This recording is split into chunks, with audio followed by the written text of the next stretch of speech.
What is happening? Welcome to another edition of The Craft. My name is Nick Pollack. This pitching podcast is regular on Wednesdays, has a guest every time. And as we get into the season, I thought to myself, well, okay, there are all these young pitchers we're all so excited about. I'm watching this guy. One hasn't even gone yet until tonight, which is Landon Ropp. And we're not going to talk about him because I don't know. I hope he's great. But I want to talk about the ones we've seen already, and who better to do so with Eno Sarris of The Athletic. My gosh, Eno, thanks so much for picking up the phone and calling me back. And as What I a request you for this guest spot. surprise. Good to see you again, Nick. Thanks for having me on. It's good to see you. I believe you just published an exciting article today. Yeah, it's about the kick change. And the first time I heard about the kick change was I was talking to Logan Webb about grips, because I was talking to Logan Webb about his cutter, which he did throw a lot of in his start yesterday, I believe. Yeah, he threw Where like he was 15% changeups. Yeah, I thought he was good. I thought he Oh, he looked was good. great. I thought, I think that Houston lineup may be scuffling a little bit, but, Webb could win the Cy Young this year because, he's always gotten close, and all he needs is a few more strikeouts, and, the cutter could help him to that. Anyway, he was like, "Oh, you're the grips guy. Yeah. You got to go talk to Hayden. He's got a funky ass grip." And, Hey, no cursing. Come on, and Eno. he called it a three finger. He called it like a pitchfork. He thought it was like What? he's got a three finger. He's got like a three finger pitchfork change. So I go over there, and instead what he's got is, let me see. A pitchfork, but it was just hilarious. I'm surprised I haven't even thought about that. Like a forkball is a pitchfork. Why have I never thought of that before? But The three yeah, well, go because ahead. if you teach like the more kids you teach, the more like they just do a three finger because they can't really Sure, do right, anything. yes. You know. Yep. So I don't, everyone has a slightly different, like Jack Leiter throws a kick change and he throws a four seam. Right. But most of the guys throw a two seam and they do that.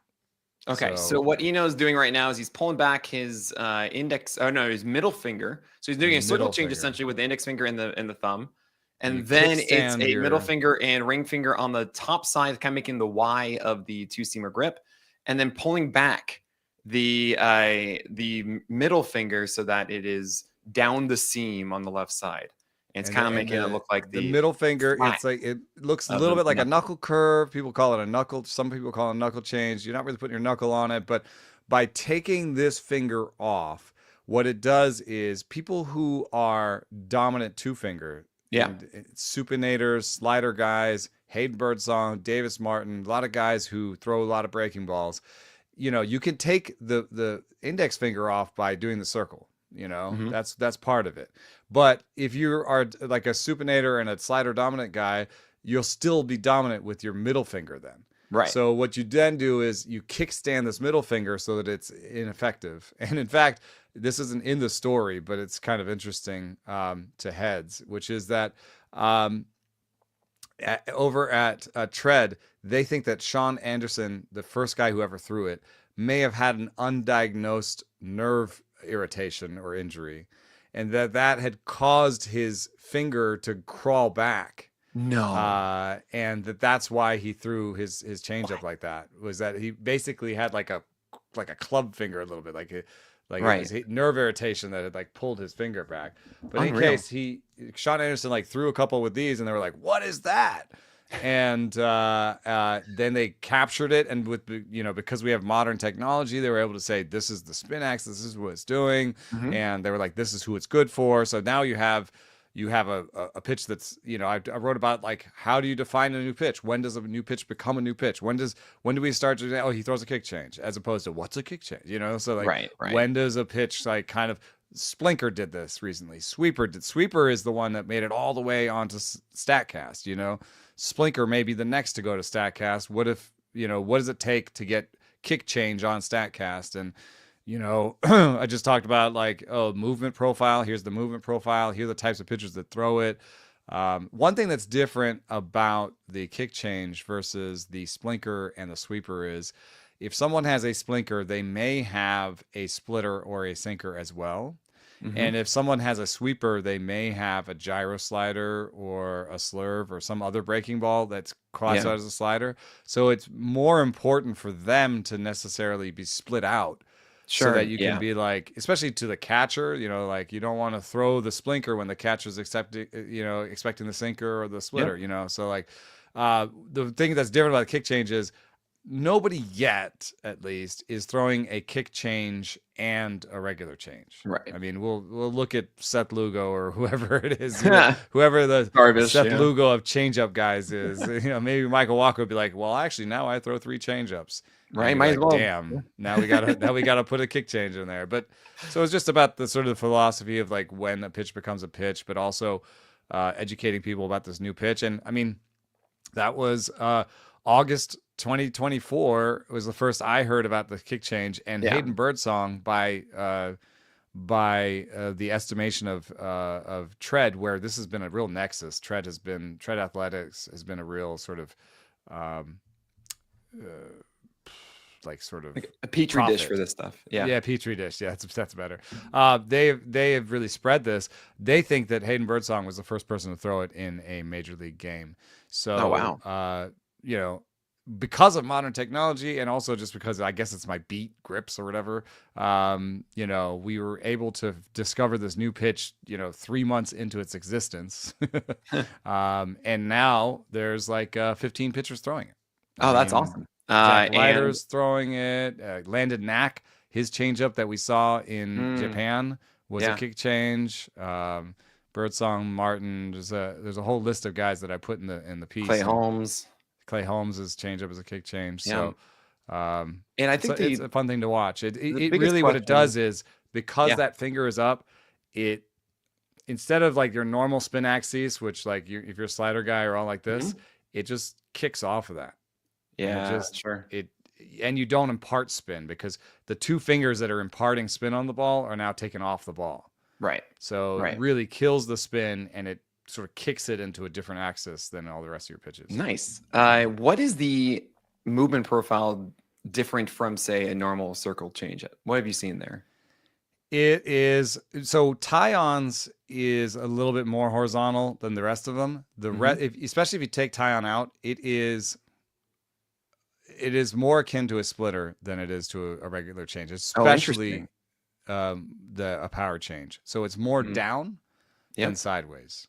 And so it theoretically could be more platoon neutral.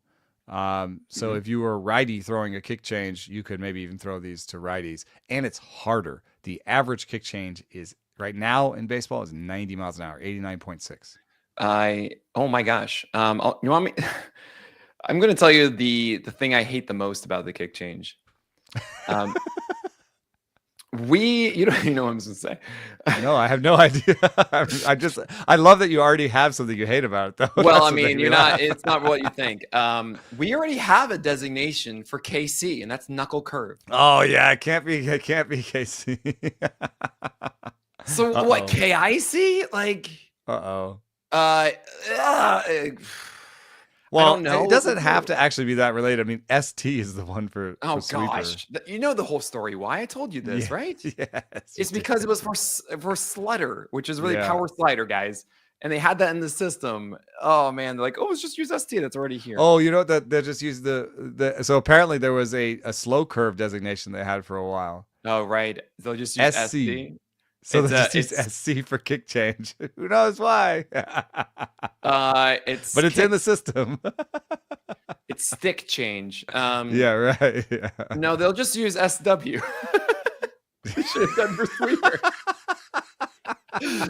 Oh God. We're laughing because their job is hard. I mean, that was one of the things too. Is like, on record, I was, behind the scenes, I understand that like. It's a lot of work to make a new pitch type and to like, because all this, they're broadcast partners. It comes out to everybody. It has to be really dialed in what it is. They have to tell broadcasters what it is. They have to have a back pitcher has to write his kick change piece, so that they can give that to the actually broadcaster. do the Like, this thing. is And, what and it Cyber is. Saver, actually, this is what I was thinking. I'm glad that you mentioned it inside the comments. So the real answer here, guys, is change kick. So like fastball split or something is what splitter is, FS. So CK. Oh, there you All go. right. CK. That's the Yeah, answer. That's fine. good. That's good. Whatever. I do want to actually ask though, does Shane Smith throw a kick change? He was. Oh, I think he's actually on my list. Let me look. Real Well, I quick. mean, I gave you a list today because really the topic right now is the young starting pitchers that we have seen in week one. And there are a lot of them. I've gotten so many questions about this guy, that guy, and it's all this really interesting moment of you want to have your hand in as many pots. You want to try and not miss the big breakout of the year. And it's hard to tell which one is that guy. And I don't Shane have Shane is Smith that on list. here, but Mhm. Davis Martin is there, and Brian Bannister is his like director of pitching, and Brian Bannister got it from Hidden Birdsong, and Shane Smith is now with them. I Did I you wouldn't be see surprised at Shane all. Smith pitch last night? I did not. I'm just gonna I've stall seen for him a pitch second. before. It's a lot of velo. No. I'm just gonna stall for a second. You need to see one pitch. Okay. Okay. It's Carlos Yeah. Correa strikeout pitch, first inning, and it is the fourth pitch of the at What bat. pitch type is it? Oh, it's changeup. Okay. It is. Oh, I did think okay. it's the filthiest pitch I've seen the entire season. And he But swung and missed. oh yes, yeah.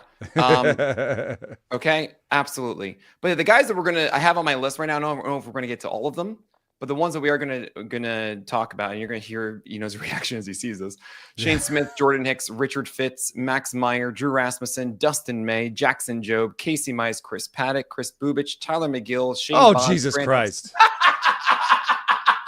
What was that?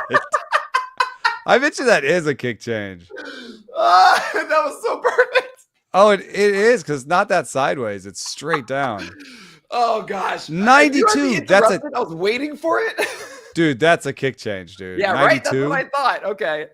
Because power changeups, a lot of the power changeups are more like Greinke's that have sideways. Right. Yeah. This Isn't is that the this most is a filthy thing power you've ever down changeup. I did a breakdown. You guys haven't seen it yet. Just go to the Pitcherless channel on YouTube. I did a thing on Shane Smith this morning. Filthy. It's unbelievable. It is nuts. And That might here's a change guy what I that think about Shane Smith. I thought was like I thought it was just like 96 miles per hour, and like, oh, we'll see how the secondaries come along. Like that. Oh, okay. And the slider is like a solid, but not really amazing one. But if you have that fastball changeup going, that's fine. You just need the bridge slider really at that point. So I'm curious about him. I just hope he doesn't get fatigued too much. In games, he slowed down a bit by like the fifth inning, 60 pitches or so. He was at 93, 94 instead of 96, 97. So we're going to see that over time develop. But man, that first inning was, I didn't know, Eno.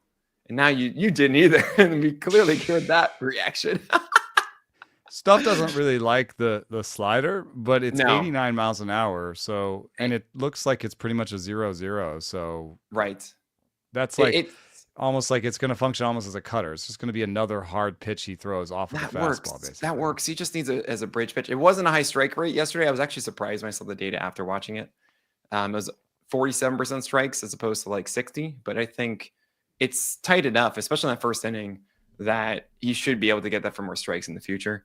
But just to finish the list before I got interrupted by someone, I don't know who, Jeez. Tyler McGill, Shane Baz, Grant Holmes, AJ Smith-Shawver, and then, of course, Jack Leiter / Kumar Rocker. Those are the guys that I have on my list of those young ones I'm sure that you all are really curious about.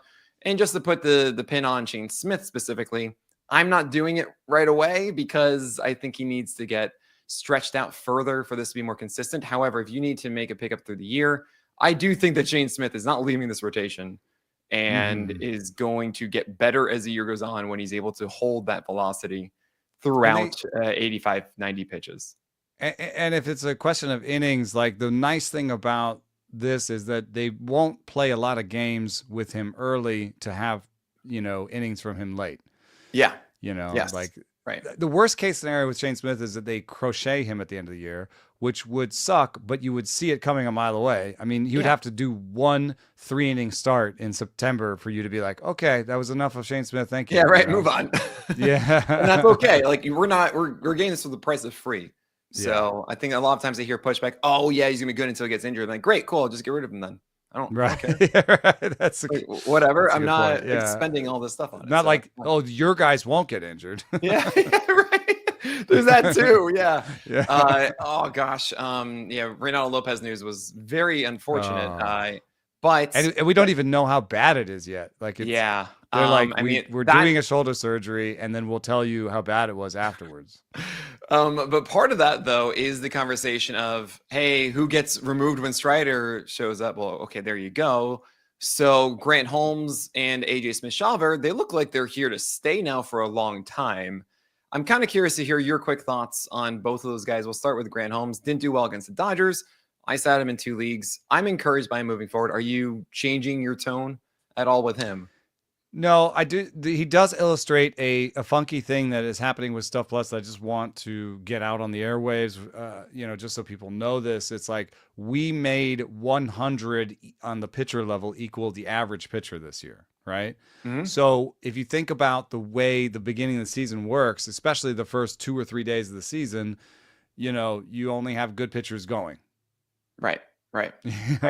And so you kind of almost need to wait for like the full rotations to go through once or twice to like be like, okay, now we know what the average pitcher is. So Grant Holmes is, Stuff Plus looked better at one point than it does now, but it's settled into exactly where he used to be, which is not great fastballs, good breaking balls, and in that start, not great command. But against the Dodgers, this is a funky thing that also happens is good hitters inspire bad locations. Yes. You don't want to you're not like pinpointing Shohei Ohtani. You're trying to dance far outside of his comfort They lower zone. their confidence is what happens. Yeah, exactly. And so I would expect him to bounce back to sort of a 95 Stuff Plus, like 105 location plus, and be usable in 75% of his starts. The only reason I might take Smith-Shawver is that I do think the top end talent, like the top end upside, is better. The fastball is obviously better for Shawver, and if you watch that game, the splitter is pretty Well, nasty. that was the interesting thing about Smith-Shawver. And just to finish Holmes, like I have him on multiple teams. I benched him for this one. I didn't want this, and I feel good about what he does, especially with 90 plus really pitches in his last spring start. So he's really usable. Like I like whatever his next start is, I'd probably throw. Yeah, Miami, buddy. Yeah, there you go.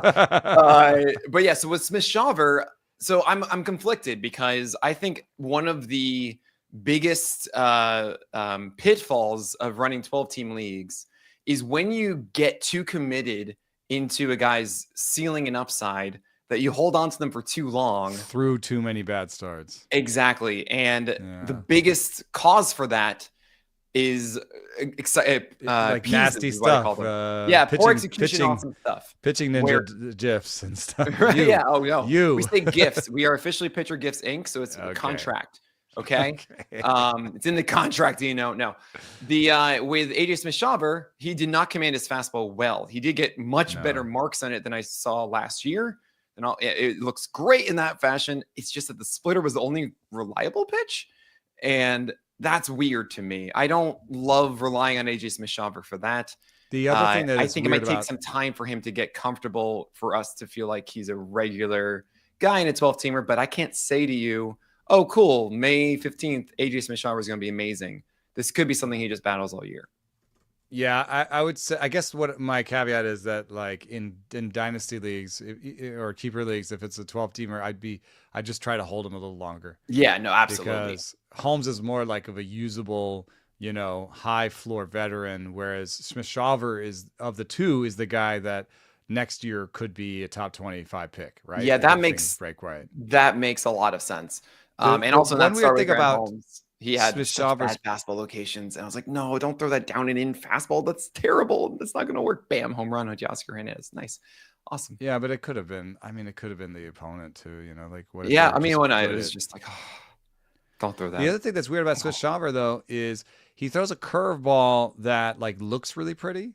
Yeah, but it's not. It has a 12 inches of vertical break, 8 inches of horizontal, 78 miles an hour. There's a little bit of red there on the vertical drop on Savant. So like, I think that people like think that the curveball is like really good. I don't know. Stuff Plus says it's not. And even if you look at Savant, you look at the movement profile versus average, because that's what they have, that little like gun Yeah. thing where you see it. It's right in the middle of average. It's pretty much an average curveball, Oh and no. it's below average by velo. Like Right. if you're throwing at 77, right now, I mean, it's crazy. The way the velo's gone, 77 used to be average for a curveball, but now 80. Yeah, no, now you want to be like 81 to 83. And Yeah. I also want to mention quickly, Sandy Alcantara yesterday, obviously not exciting to see 96, 97 or like really 95, 96. And also afterwards say that he's not recovering as quickly as he wants to, which is just, oh, cool. Yeah, that's great. What was interesting, I will say, is that he threw this 86 mile per hour, 86 to like 88, 89 mile per hour breaking ball that was classified as a curve the entire time, but didn't throw a single slider and has 0-0 movement. And I'm thinking, that's a this is probably just the slider. Yeah. That said, I kind of dig that.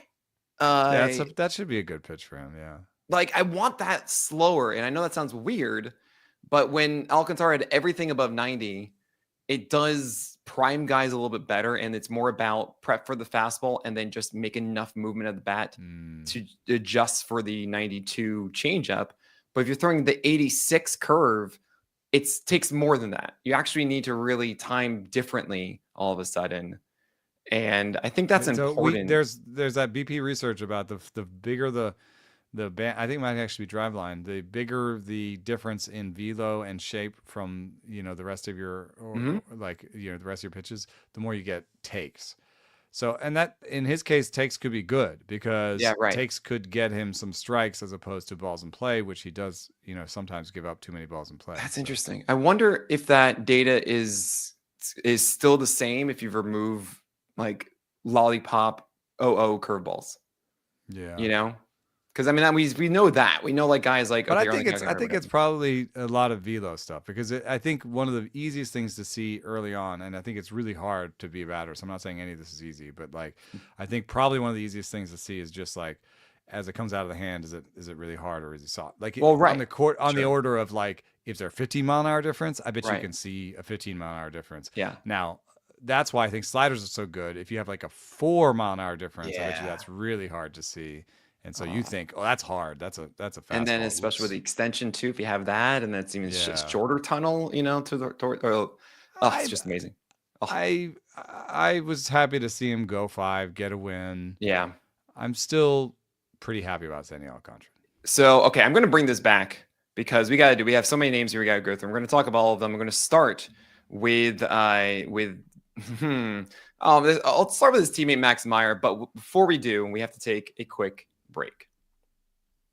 So we got to look at Max Meyer over the weekend, and it was that amazing 92 mile per hour slider. The fastball was at 96. In my view, I just kind of saw the same Max Meyer, but just like level up each of the pitches, which doesn't mean it's a brand new, oh my gosh, it's a 4-seamer, sinker, changeup, slider. They're all amazing kind of guy. It's more of my slider is my best pitch, and hopefully now the other ones are good enough to supplement it with this new sweeper as well than it was last year, which has me not really like inside the top 40 or so.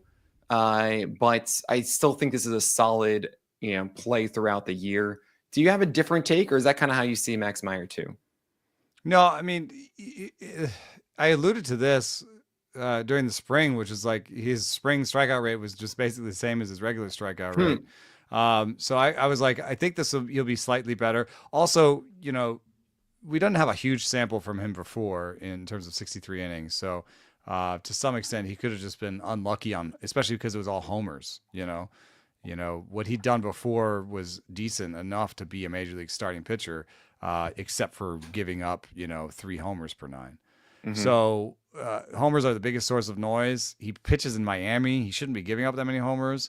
So even if you just took what Max Meyer was before and gave him average luck, I think he would be a usable pitcher this year. I do agree. And then he goes out and throws 50% sliders. So he's very much like he used to be. He's a slider first guy. Right. that's trying to arrange the pieces around his slider.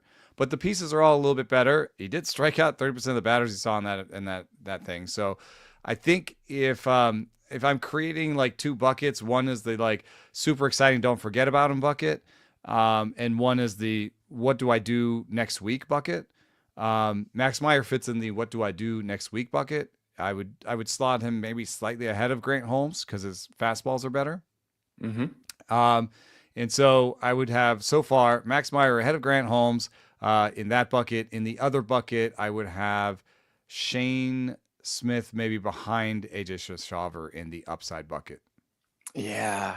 I think I believe a little bit more in the consistency of the command of Shane Smith than AJ Smith-Shawver. So I'm going to lean slightly there.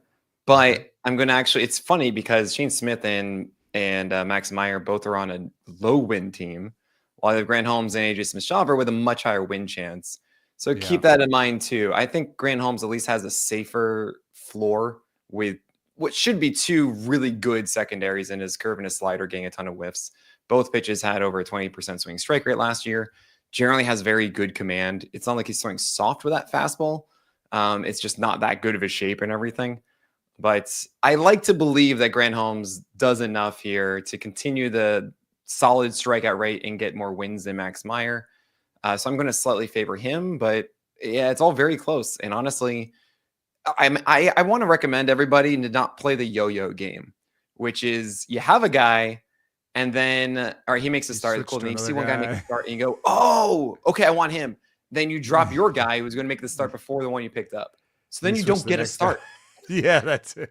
Yeah. Right. And then like there's someone else that you like more than the one you just picked up. So you go pick up that, but then you literally go 10 days without a single start. Like, yeah, and if you're not in the keeper league and you're deciding between Meyer and Holmes and they're both like somewhat available, then it's all about their next start. Yeah, absolutely, 100%. And Grant Holmes again, Miami. But right. I think there's a name on this list that I think does not belong on this list at all. Okay, hold on. Oh, wait, right. That's Chris Paddock, of course, and it's got to be. No, in the other direction. Oh, on the other side. Well, they Drew Rasmussen. Yeah. I mean, this was really a list of like we finally got a look at them. And Drew Rasmussen, I kind of want to put like top 30 right now. Yeah, no, he looked so nasty. good.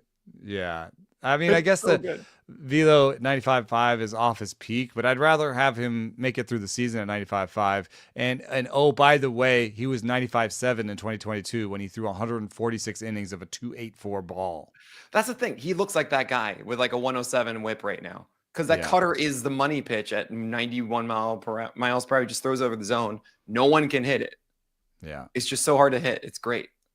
Yeah, and he's hope for every like sort of 3 breaking ball guy out there. You know, where he's even stepped off with the slider a little bit. I wonder if that's TJ related. Sometimes you don't throw it in recovery from TJ, but he still has an 83 mile an hour curveball, and these are 3 legitimately different breaking balls.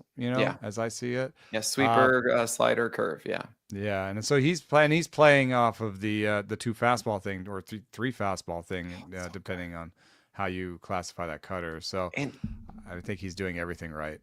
And on that same topic, it's we gave a lot of dings to the Rays entering this season, right? Like, okay, they're moving from the Trop to George Steinbrenner Field. They're always hurt, and they're always hurt, and the AL East is tough, and it's going to be rainouts and all whatever. But here comes Shane Baz with 10 strikeouts on Tuesday night. Drew Rasmussen looks like an absolute stud. Ryan Pepiot, I don't know how today's game is continuing to fare, but his first game against the Rockies, he just looked brilliant.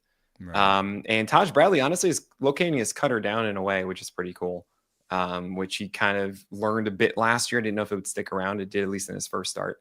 Zach Littell would, but then it's kind of interesting of like, I think I underrated, this Rays staff entering the year. Obviously, the Rockies and Pirates might be a part of that, but they're looking really good right now. I'm not really that concerned about George Steinbrenner Field at the moment.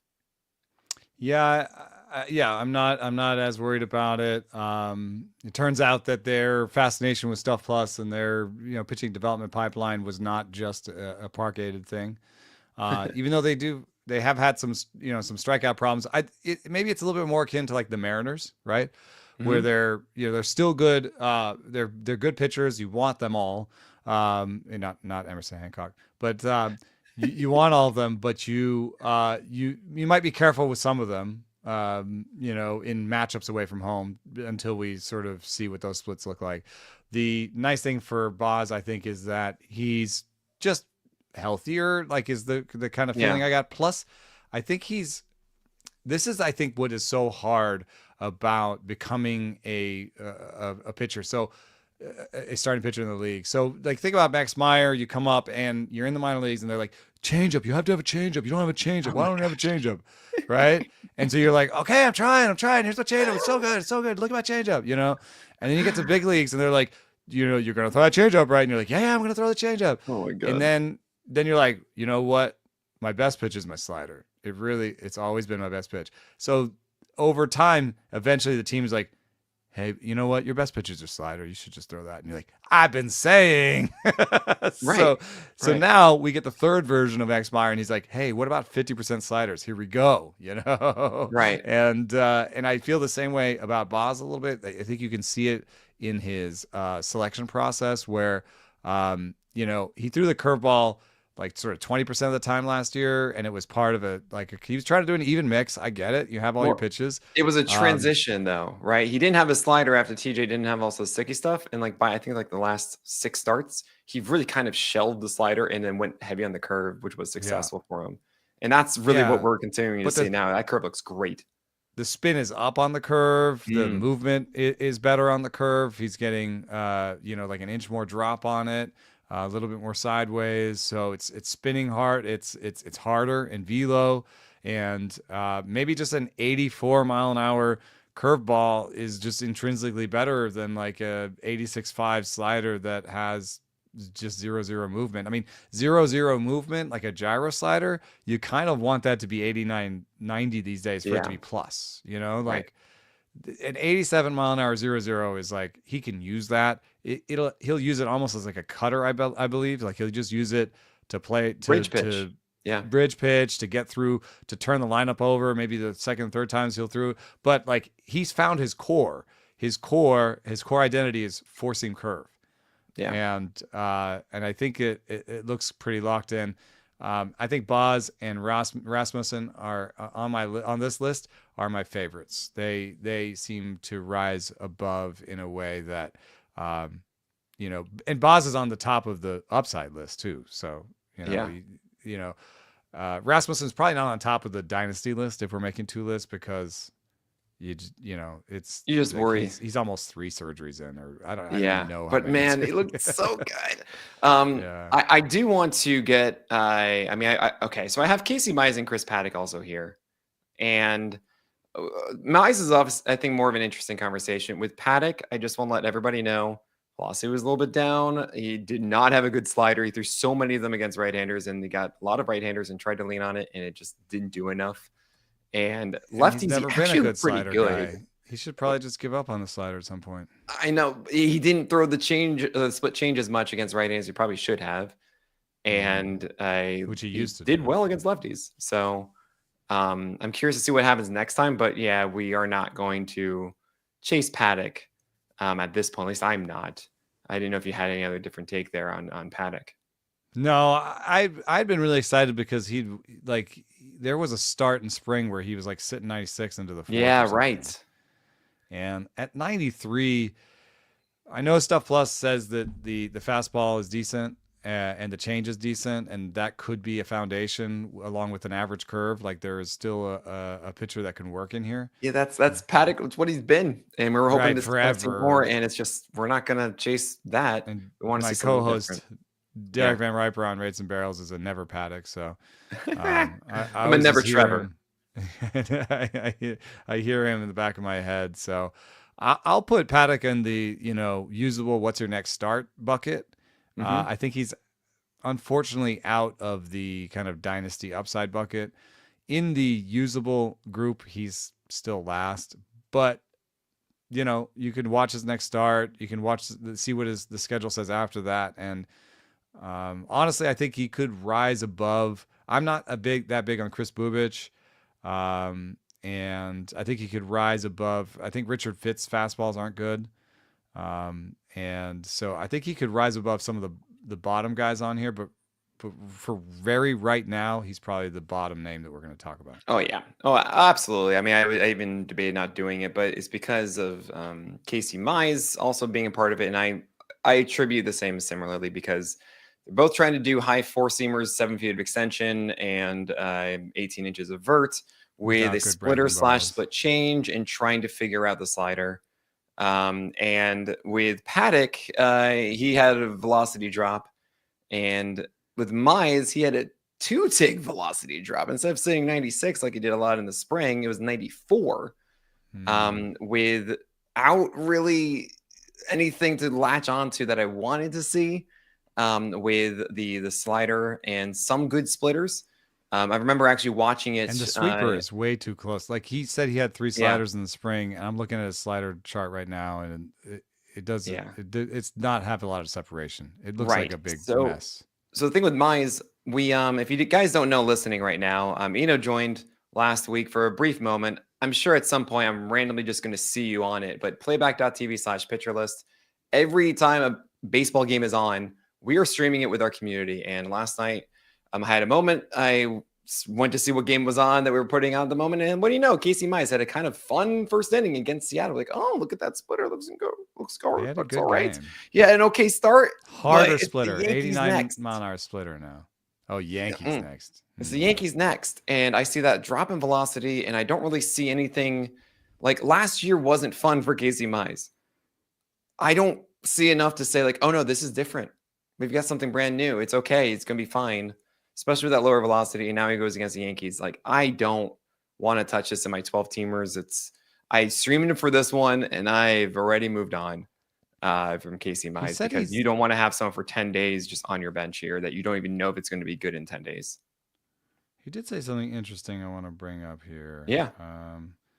There's a piece with Cody Stavenhagen about how he reclaimed his splitter and found himself.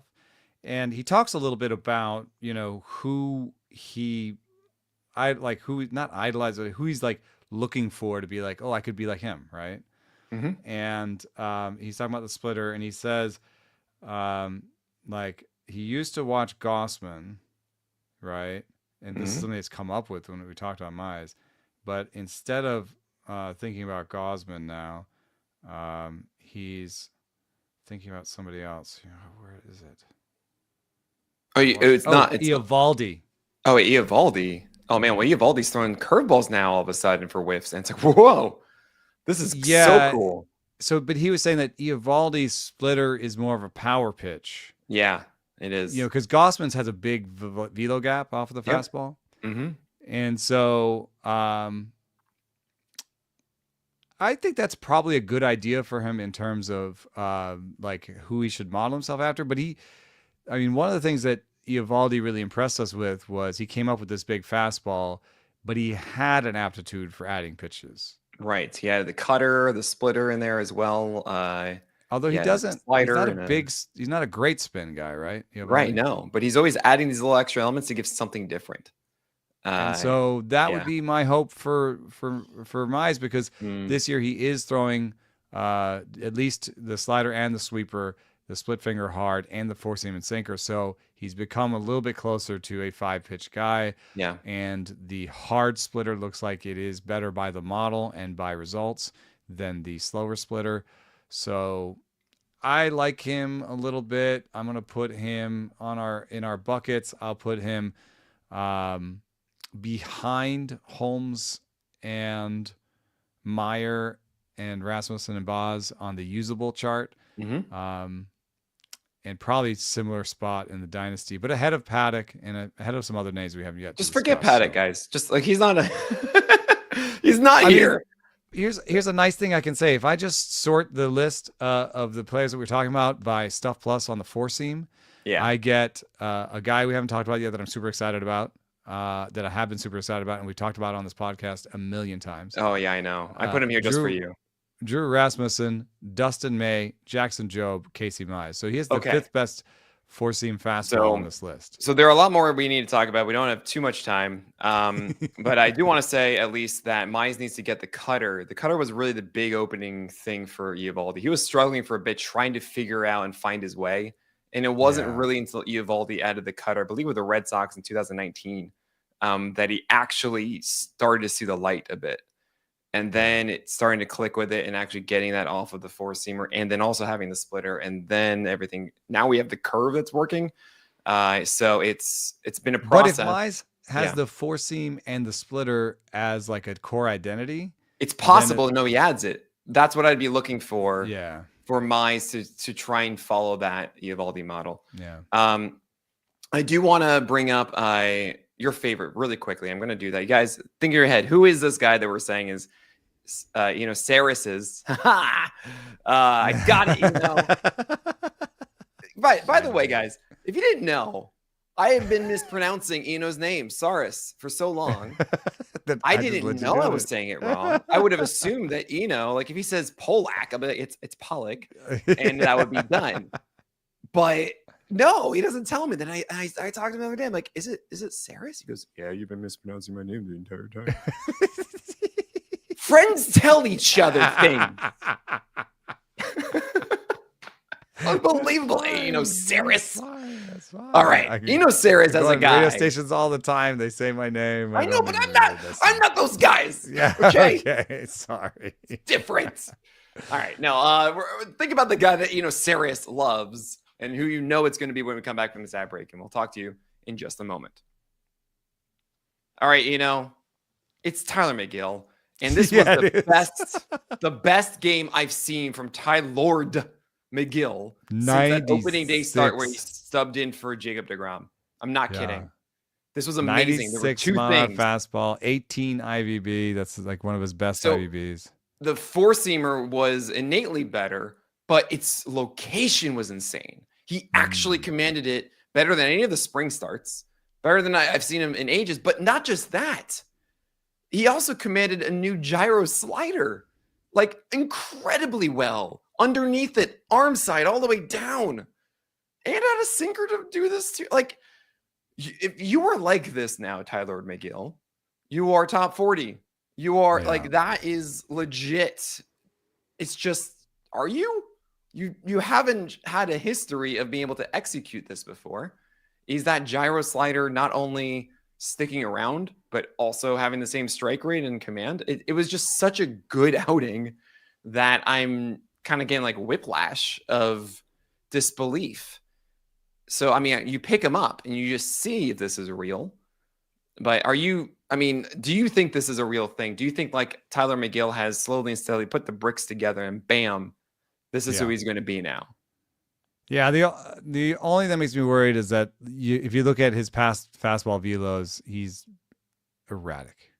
Yes, He's had times, but the one thing that I like is that with 18 IVB, 18 inches of vertical movement on his fastball, like he may be a little bit more resilient to losing some velo. Like in the past, he's had a real dead zone fastball. And so you're like, oh, I like him at 96. I don't really like him at 93, and he's been both things. And this is 96, but with the good shape where maybe if he drops down to 95, 94, he'll still be a good pitcher. Keep in mind that 93 for McGill isn't 93 for most because he does a 7.4 feet of extension. So the effective velocity still goes up, I think, over that hump that you're talking about. And if he's looking it up, we see this all the time. Guys with really good extension who can locate four-seamers high, Bailey Ober, they get away with it if they have something underneath it. And this slider is finally that.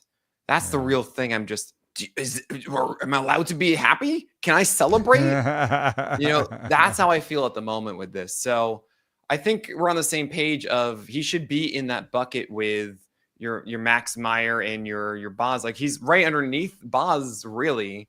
It's just, I don't know. Well, if he's able to do this, he might be higher than Boz. I think he could be higher than Boz because it's just the excellence across the spectrum in terms of Boz's fastball, curveball, and like putting the pieces together around that. Whereas McGill might be two fastballs, gyro slider, and then the changeup looks like very usable. So it's a slightly bigger arsenal, which doesn't surprise me too much coming from the Mets. They really emphasize the Yeah. large, Well, the they also size, get the the guys width. that already have them. Like, oh, Quintana, come on in. Yeah. But So but I right. think McGill's near the top of both of my lists. Yeah, I think that Job is below, pretty comfortably below, and then Boz might be right there with him. Those are my favorites. I mean, Rasmussen is by far my favorite. If you're we're just not talking going to about talk this about year, Rasmussen. We're not going to talk about Paddock anymore. right? They define the No top guys. and the bottom of this Yeah, list right. in both Yeah. ways. And I do want to say about McGill, it's more about me. Just I think about this a lot.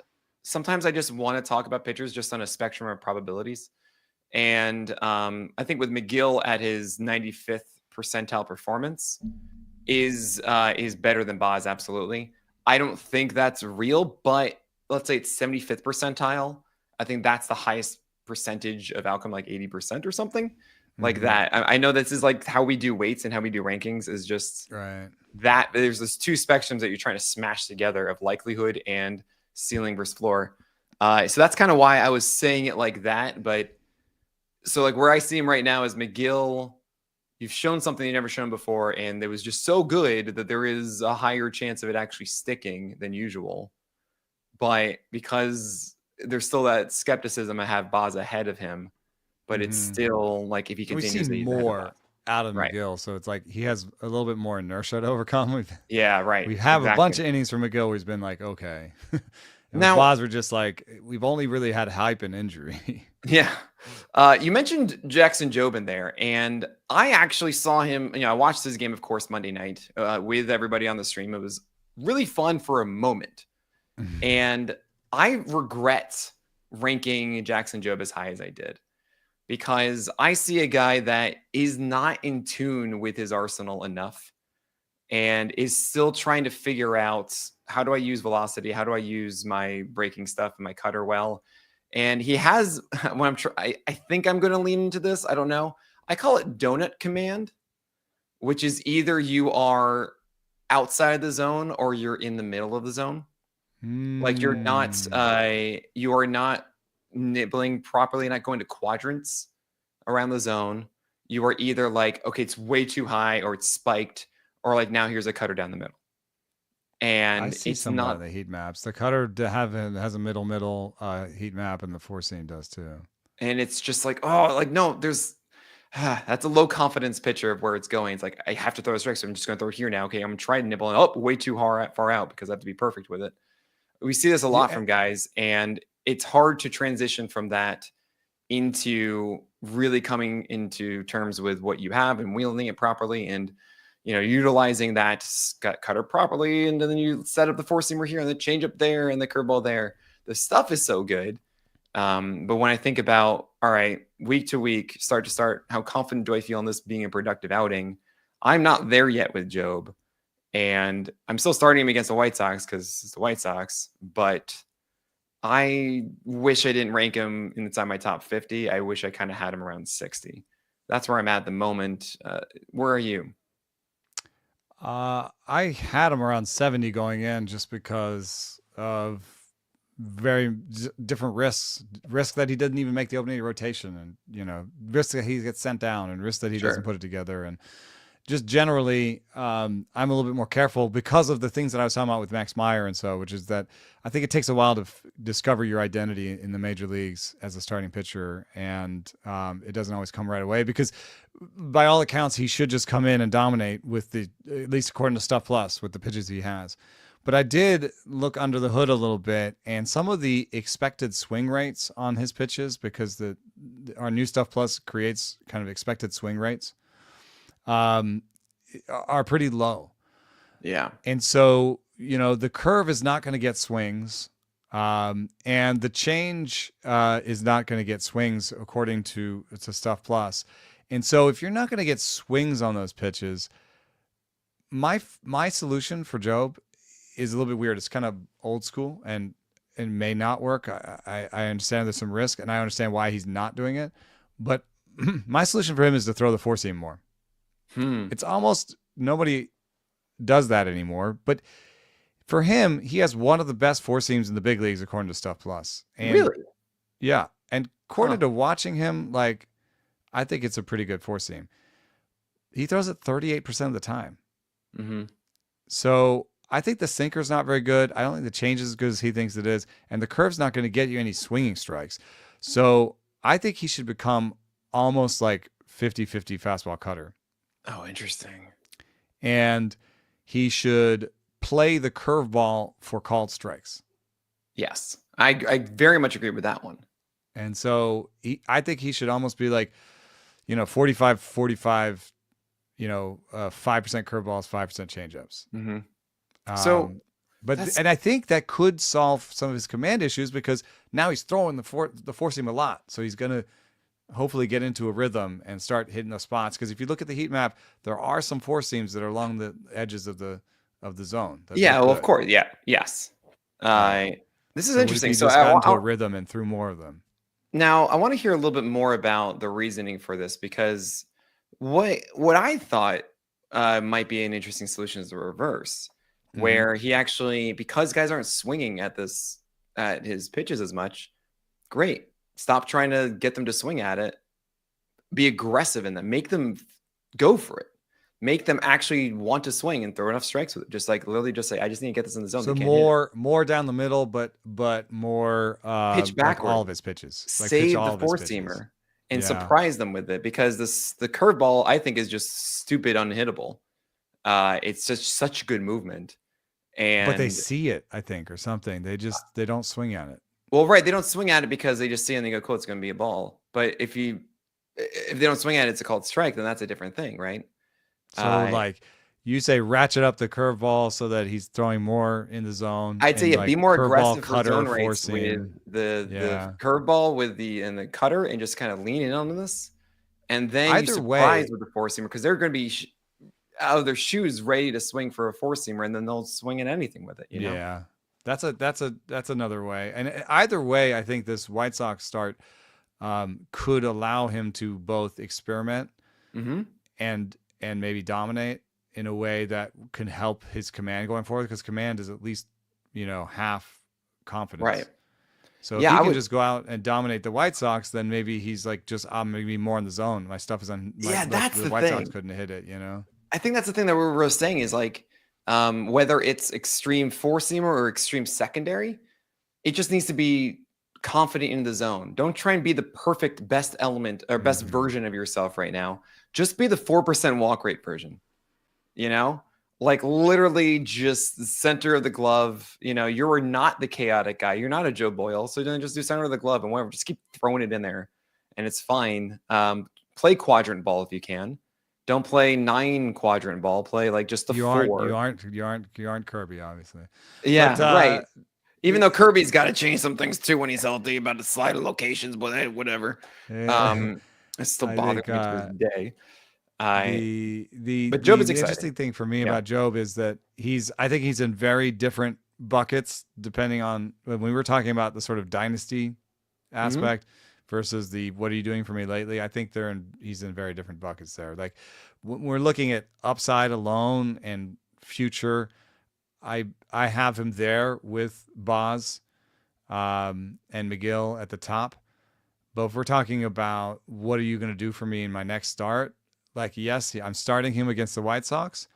But it's a little bit more depending on how that goes. I'll talk to you about the next start, I'm with you there. We only have a couple guys left, and I definitely want to hit on Jordan Hicks, who kept the 97 plus velocity from his final 2 spring starts, showcased 98 against the Astros.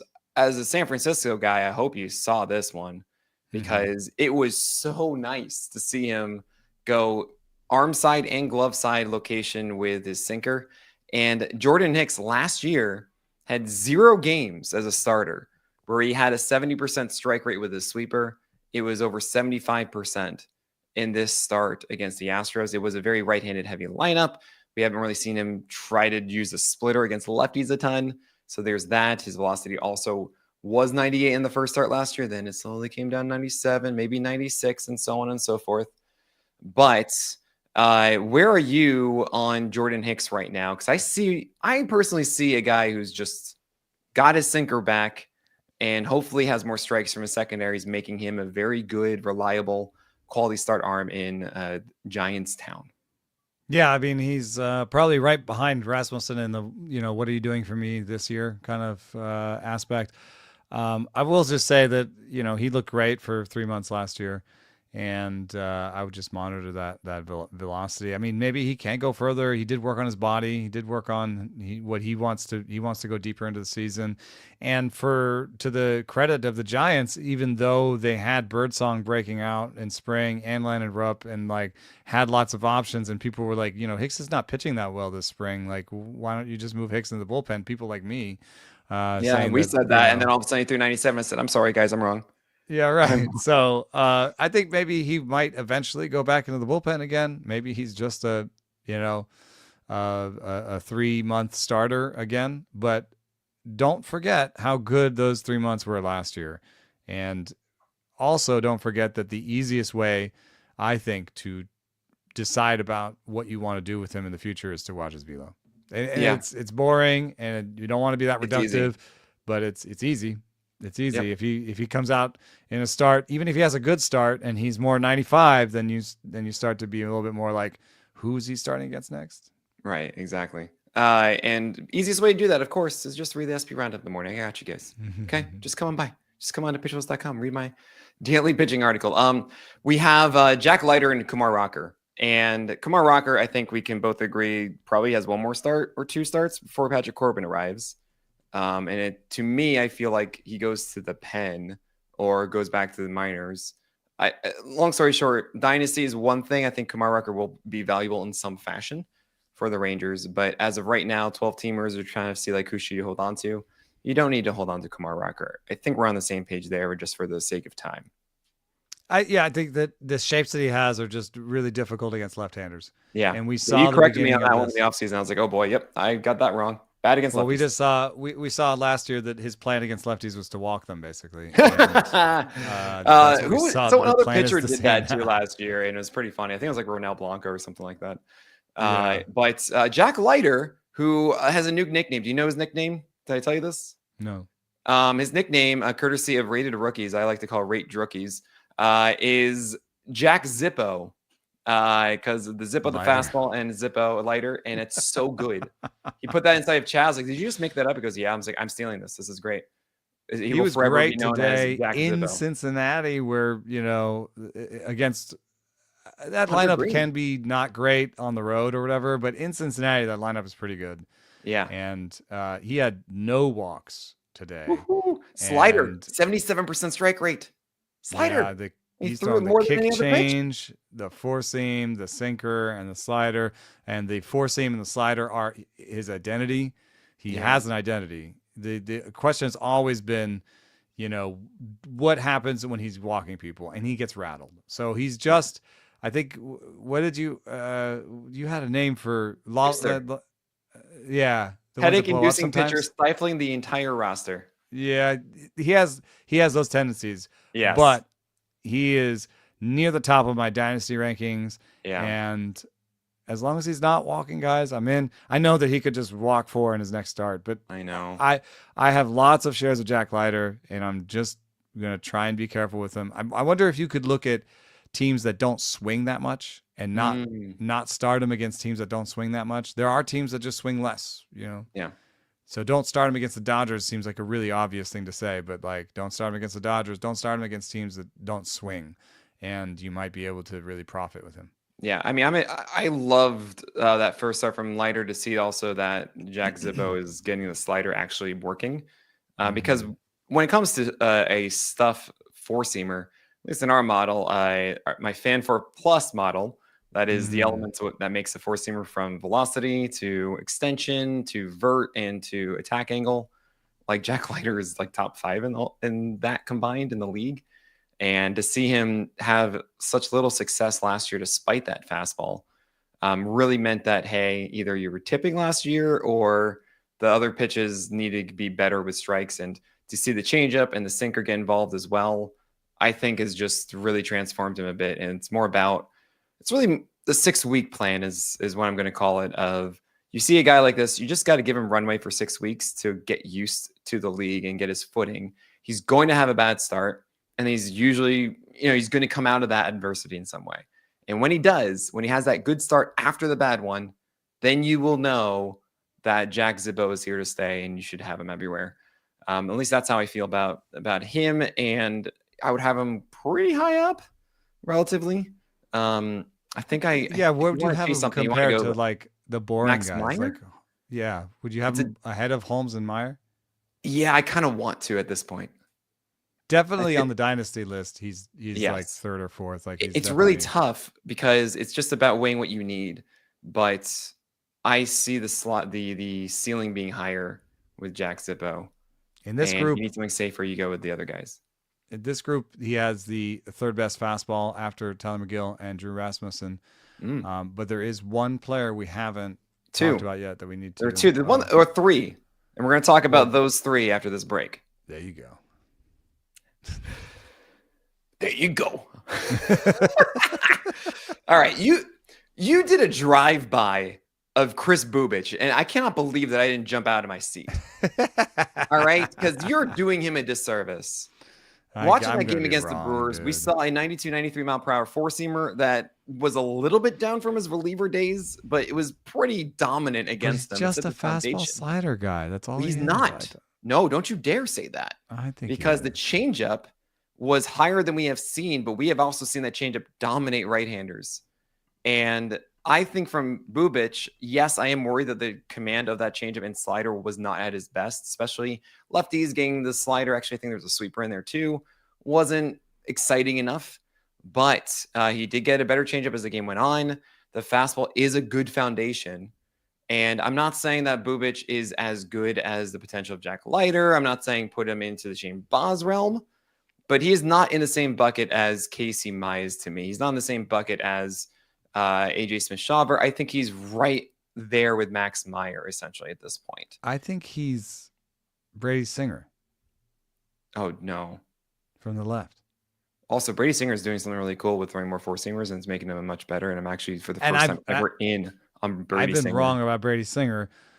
And I've been wrong about, I think, he does give me a little bit of like sort of, and it's not exact. I'm not talking about like pitch comps here. I'm just talking about sort of players I miss on, like this Michael Wacha, like he's like refined. He's got good enough command. He's got good enough pitches. He'll make it work. But you make him sound so boring with the tone of his voice. Okay. You're like, I know I am. He's fine.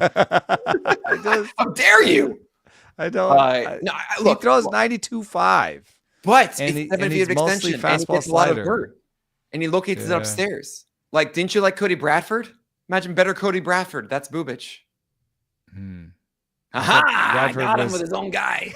Well, Bradford's a righty with a breaking ball. No, he's not. Cody Bradford's a lefty. Oh, okay. But it's a breaking ball, extension, right? 90 mile per hour four-seamer with a changeup underneath. I thought it was a curveball. Changeup for Bradford. All right. Well, then I got Bradford all mixed up. All right, hold on. Who's the right-hander with a curveball? No. But okay, so Cody Bradford does sit 90, right? Right, 90, 91, okay. Yeah. All right. So he's a better version of Bradford is what I'm saying Bubic is. Because Bubic has a slider and a changeup. And I think that also you have a winning ball club, too, with the Royals, at least generally better than the Marlins. I did watch it, but I was just like, why aren't you guys hitting it? Right. And I think it's because he is like yelling at the hitters. And there's something to be said about sometimes of like watching these, like Bowden Francis makes no sense to me, and he never will. And I just refuse. I'll go to Bates instead of Bowden. That's how I feel about Bubic, I guess. Yeah, right. But I still have been waiting for someone to sit down with me and say, this is why Bowden Francis's fastball is as effective as it is. And you should believe in it. I've said this on podcasts many times. Not one person has approached me. So I'm waiting, guys. Please, somebody tell me. But no, Bubic, I think, is also being a lefty and having a changeup that works is really important. And I think Bubic is better at this than. Oh wow, we have Bowden Francis fastball above average by Stuff Plus. Because I think it had 17 inches of vert, but it's at 92. It's not a good attack angle, not a good IBB, extension. Dude. 19 inches of IBB. Oh, now it's 19. Yeah. Is this it? Is this the answer? That's I the mean, there's answer. nothing else though. The splitter's not It's great. 92. It's a 92 mile an hour fastball with 19 inches of vert. That's the answer. But is that it? And it also has to do with his arm angle. He has a 40-degree arm angle, which does not scream 19 inches of vert. So would you 'Cause, say that's like a like, 3/4? Yeah, Pavetta's Okay. higher than that. Oh, wait, Pavetta is like a 52 or something, isn't he? Right, and so Pavetta's 19 inches of IB is Right. more anticipated. Yeah, So well, right. Bowden looks Okay. like he's going to throw you a dead zone fastball, and then instead you get 19 inches of vert. So that's it. So we're in on Bowden that's it. Francis because of this fastball doing that. I mean, that's part of why I was in on Schwellenbach when he first got in, was like, oh, his arm angle's that, and his IBB is that. Oh, Schwellenbach for me was that he had 6 pitches, and it's like, well, that's also good. But and anyway, like he's so good. I'm He's just so going to good, broadcast Schwellenbach. this. I'm wrong on Chris Bubich, but I'm going to sometimes you get into a position where you're just like, I don't care. You might not be wrong about Chris Bubich. I will make that very my clear. feel is that it's not good. I don't know. Very clear that I'm not saying that Bubich is great and you're wrong. I'm saying I think there's more in that changeup and slider. Francis is one that we're like, I'll be wrong. Framber Valdez is the one also that I'm just gonna be wrong on him. It's fine forever. But I want to continue to Fitz and Dustin May. Those are our last two guys. Yes, May. We got to talk about. And we'll save that one. Richard Fitz. Were you impressed at all by what you saw in the first start? Yeah, I mean the thing is that I thought he was supposed to have. I mean, he did have better velo than I expected, and when he was coming over from the Yankees, I thought, okay, this is a bad fastball, but good breaking balls, and that's my first look at him. And last year was like, yeah, that's why, that's what he's got. And then the fastball this year is 95.7 from Fitz, which is a little bit more exciting, but Stuff Plus still says, good breaking ball, bad fastball. So I don't think he has the ceiling that some other people think he has. Yeah. I think so he's almost like the Cooper Criswell bucket. I know he throws 95 and Criswell throws like 90, but he's just a guy for me. He's just a guy for me. Oh man. So we saw some data from the spring that was suggesting, hey, this is like a 17, 18 inch vert with 96, 97 with a really good filthy slider. And then we saw this game against the Rangers where it was 14.5 inches of vert and 95.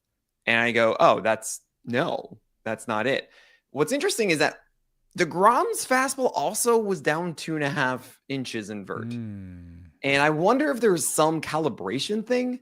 And I'm holding off a little bit on Fitz just for that reason. That is weird because even last year when I thought it was kind of dead zone, it was 17 inches of vert. Right.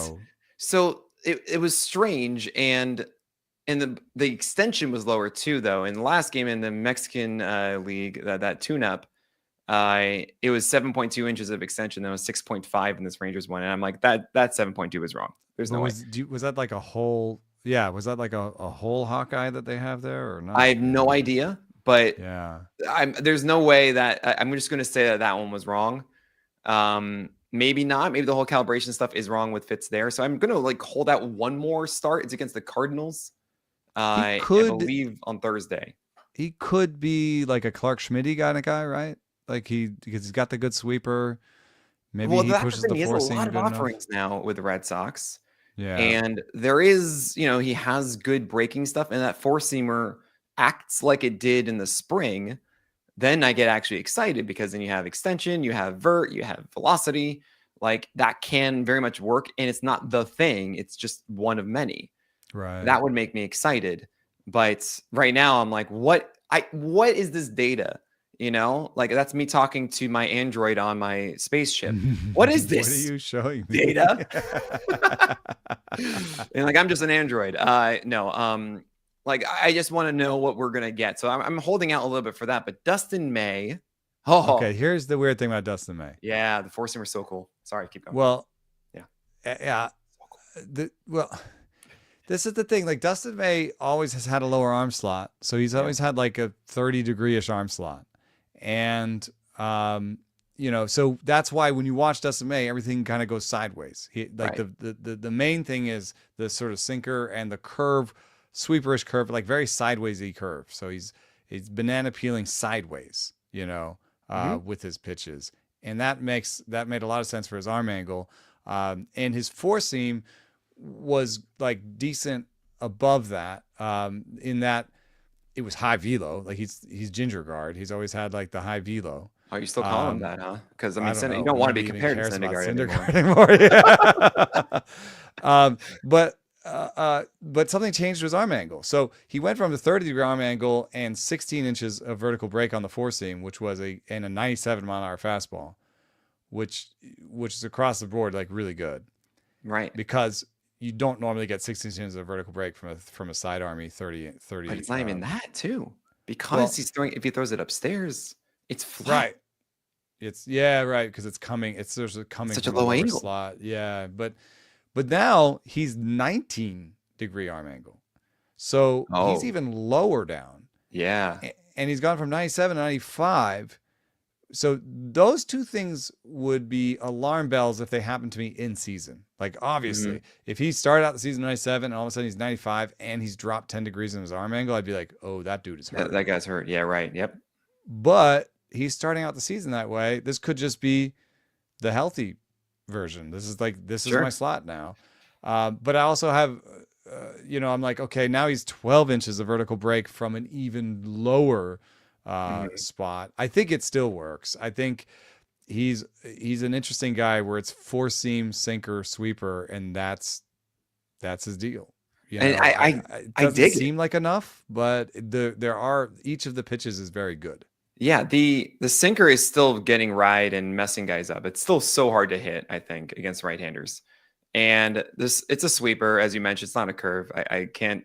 I will go to my grave telling everybody it's the same grip. It's just he's throwing it here as opposed to here. Oh, Curves the and sweeper sweepers and are the the same curve. pitch. I don't Yeah. care what you say. It's just where you release it. Fine. No, I'm just messing around. But Rich Hill threw a sweeper, not a curve, I guess, by our standards.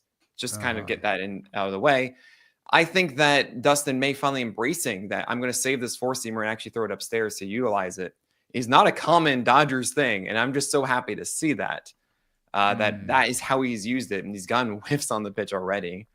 And there's a really good slow motion shot against Ozzy Albies where you can see how flat the pitch is coming into the glove, and Albies' bat is like this, and he misses it. But if that's steeper, he probably hits the bat there. And I think over time, we start to see that cutter, right? This was a 5-inning game, about 80 pitches. Just want to get the first one out of the way. Don't try to do anything new, blah, blah, blah. I think we're going to see. And by the way, I really wish his wife was named April. That would be the funniest thing in the world to me.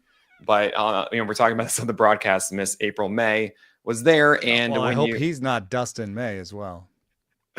oh, man. Yeah, oh my God. Boo that man. Yeah, I liked it. I'm here for it. I'm going to encourage it every time, Sarris. I stole See, that from I got it somebody. now. But I just Yeah. wonder at the 19-degree arm angle, I'm going to see if I can do this. Well, But I just want to mention is that he by the more? time his eponymous month arrives, I think you're going to see 90 pitches from him. And also, we haven't seen this runway of health for him, just like kind of with Nick Lodolo, where I'm excited to see how they play this out. Like, how do they look when they get comfortable and they have this baseline that they can then improve upon? Because you will see the cutter eventually against left-handers. I mean, that's the game Yeah. plan. You might be seeing a changeup at that same arm angle that would just naturally be good from it. So what you saw on Tuesday night from Dustin May is likely not what we see moving forward from him. And I'm excited about that. I think this is a great team to be on. I think the Dodgers are going to just air him out because he's not in their playoff picture. They don't care. They'll shut him down in September. Sure, they have 6 starters by then, That's fine. They're just going to get all the innings right now and use them as that temporary piece before the playoffs. So I'm a huge fan of this with Dustin May. I have him above Grant Holmes and Max Meyer. I actually am. It's right around the Boz, and part of me wants to say that I have more faith in Dustin May consistently through the year than I do Shane Boz.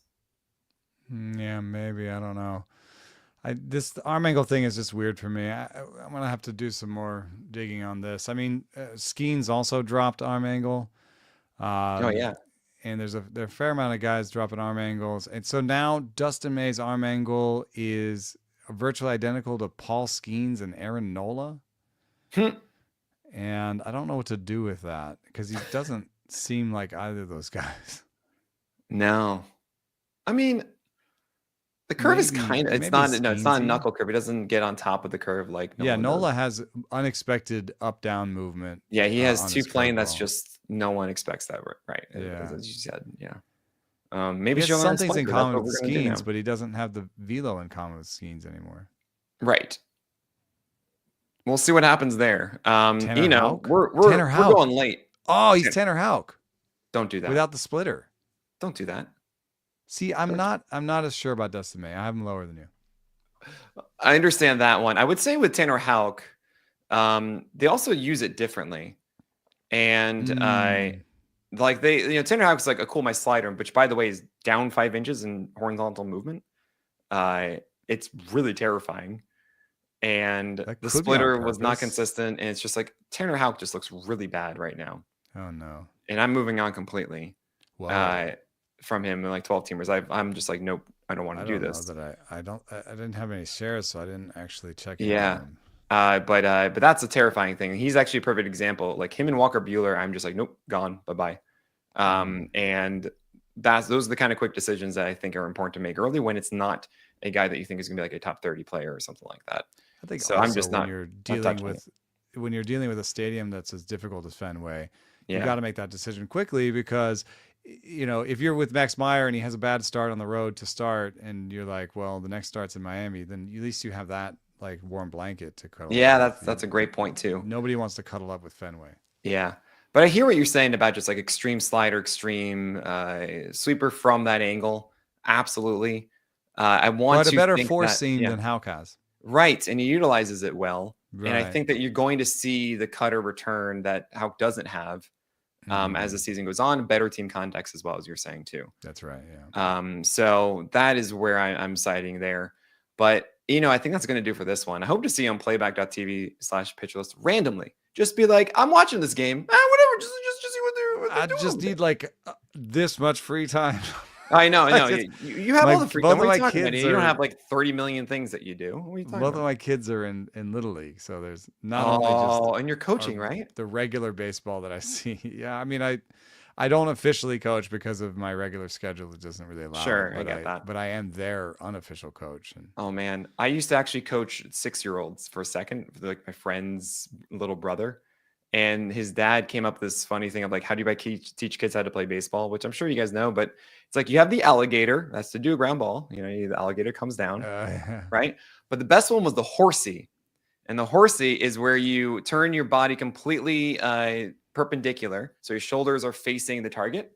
You stick out both your arms, and then you gallop like a horse. And then you step towards it. That's how we taught like 5-6-year-olds how to throw a baseball, and it kind of worked. I did like long how you toss. Do, like, your crow hops and stuff. You just do the horsey. I did long toss with my 10-year-old the other day, and he actually ate up about like 10 feet of the long toss by doing the horsey. Yes. And I was like, that doesn't count. You didn't throw it the full way. Yeah, right. You're just like, nope, close, nope. He's like, here I am, coming closer. But honestly, that's way better, especially in that little league of like, yeah, throw it closer, kids.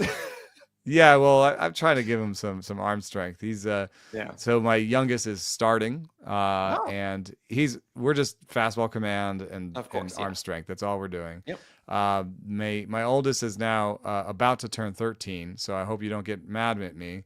But the main thing that I'm trying to do with him is breaking ball command. Wow, I threw a curveball at 12.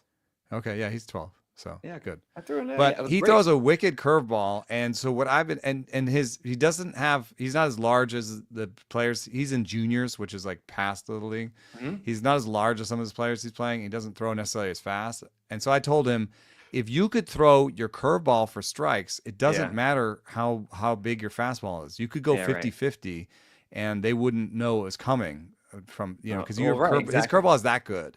It's really awesome. Good. How does he throw it? Huh? Do you know how he throws it? I used to throw mine like a slider, but over the top, and it would AJ Burnett knuckle curve. Oh my gosh. Okay.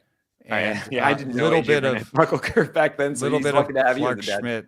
Look a little bit of Clark Schmidt coaching. Oh, that's So a amazing. little bit of Clark Schmidt plus AJ Burnett. They're both knuckle curve guys. So Yeah. and because Clark Schmidt talked a little bit about like the seat belt, Well, oh, you're but right. The seatbelt, I did it as a karate chop. You lead with your yeah, pinky to karate chop down to your left ankle as far as you can, and that's how that was my second curve belt. Is even better than my first one, and but that's it. every good pitch has cues in flight of different directions. Yeah. And so for him, the cue for getting movement is the karate chop. Hmm. But we've been going away a little bit towards the AJ Burnett curve cue, which is throw it hard. Yeah. Because what I need him to do is to get it across the plate. Not Yeah. he has movement on all of his curveballs, Hmm. and so I want him to sort of develop a curveball for strikes and a Yeah. curveball with 2 strikes, because he has a Mm. big one and his little one, the more little one, and I want the Yeah. little one for strikes. I want him to Yeah. throw just throw that thing hard towards the zone. It's gonna have more Yeah. movement, you know. Oh And man. it turns out he's got a little bit of a lower slot, so we're moving a little bit from the 4-seam to the sinker. Oh, okay. Yeah, cool. That sounds great. I Uh, wish I had all this stuff in my ear back then. You want to know what I got? When I was 12, played like in the summer, like the travel league that was like 13, 14, and I should not have been pitching against these guys. oh my I went to gosh. puberty at 16, guys. Okay. Yeah, So that's where my son is headed. oh my Yeah, God. me So too. my dad, I would literally have these games that were just like me just getting innings, and we would lose like 13-0. Guys would hit home runs off me who are way better than me and Yeah. everything. And my dad after the game would say, like, son, their kids were in the bleachers. And I'm like, okay, dad. Like the guys who hit home runs off of me is like, oh, I think I saw their kids in the bleachers. I was like, okay, thanks, dad. Yeah. That's what I had in my ear, you know? Like Well, I all the try not to mustaches tell him and that stuff. because it's really obvious. I mean, he's Yeah. up there, and the guy on the mound is 6 foot, and he's like God. not even 5 foot yet. It's Oh like, my God. Oh man. Well, love to hear this. Good luck coaching, obviously. And that sounds so fun. I can't wait to do that eventually myself, get back into it after travel coaching like 10 years ago, I guess it was. But then I had this thing called Pitcher List. It took too much time. I don't know. yeah, exactly. Yeah. But anyway, huge thanks to Eno Sarris. Oh my gosh. Tell me this time if I do it wrong. Maybe. Huge thanks to Eno Sarris for joining me this week. And definitely go check out that Kick Change article on The Athletic. Looking forward to that. So you can join me and the Pitcher List community anytime baseball's on, including right now at Pitcher List. At playback.tv/Pitcher List. Seriously, we're just watching all the games. It's amazing. Come join us for free. But that is it for today. So thank you, Eno Sarris. My name is Nick Pollack, and we'll talk about the craft of pitching again next week.